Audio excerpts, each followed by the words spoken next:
20वीं सदी की मशहूर तरीन तस्वीरों में शुमार की जाने वाली टैंकों की कतार के सामने तने तनहा खड़े उन्हें हाथ से रुकने का इशारा करके रोकते शख्स की तस्वीर मज़ाहमत का इस्तारा बनकर दुनिया के सामने आई।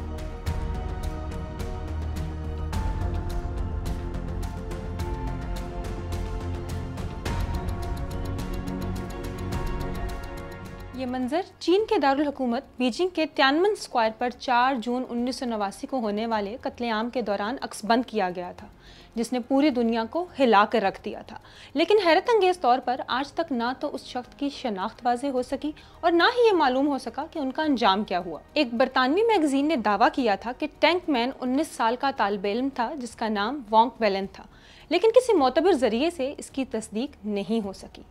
दहाइयों बाद इस कहानी के मुसन्निफ ने एतराफ़ भी किया था कि उसने ये नाम ईजाद किया था। 2019 में अमेरिका में मुकीम इंसानी हकूक़ के कारकुन यांग जियानली, जो तियाननमेन स्क्वायर पर होने वाले एहतजाज में भी शामिल थे, ने एक पिटीशन के ज़रिए चीनी सदर शी जिनपिंग से ये मुतालबा किया था कि वो हक़ाइक़ आवाम के सामने लाएं कि टैंक मैन के साथ क्या हुआ था, मगर फिर भी उनके मुतल्लिक़ हक़ाइक़ सामने नहीं लाए गए। चीन के दारुल हुकूमत बीजिंग के तियाननमेन स्क्वायर पर 4 जून 1989 को जमहूरियत के हक़ में तलबा मुजाहिरीन के एहतजाज के दौरान पीपल्स लिबरेशन आर्मी के 2 लाख फ़ौजियों ने बेदर्दी से सैकड़ों शहरियों को हलाक कर दिया था,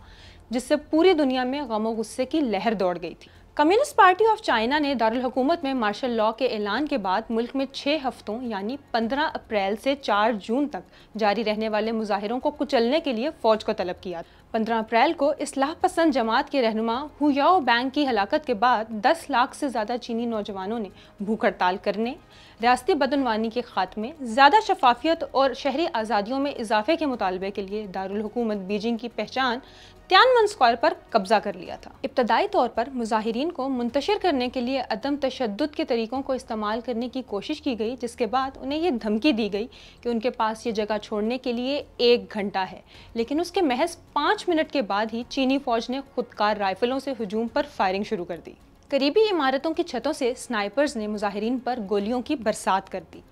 फ़ौजियों ने ज़ख्मियों को राइफलों से मज़ीद तशद्दुद का निशाना बनाया, जिसके बाद बख्तरबंद गाड़ियाँ मुजाहिरीन पर चढ़ दौड़ी, जिन्होंने तलबा को रौंद डाला और लाशों को ठिकाने लगाने के लिए बुलडोज़रों का इस्तेमाल किया। चीन ने सरकारी तौर पर इस वाक़े में हलाक होने वालों की तादाद 300 से कम बताई, जबकि मौके पर मौजूद चीनी रेड क्रॉस का दावा है कि मरने वालों की हकीकी तादाद 2700 के करीब थी।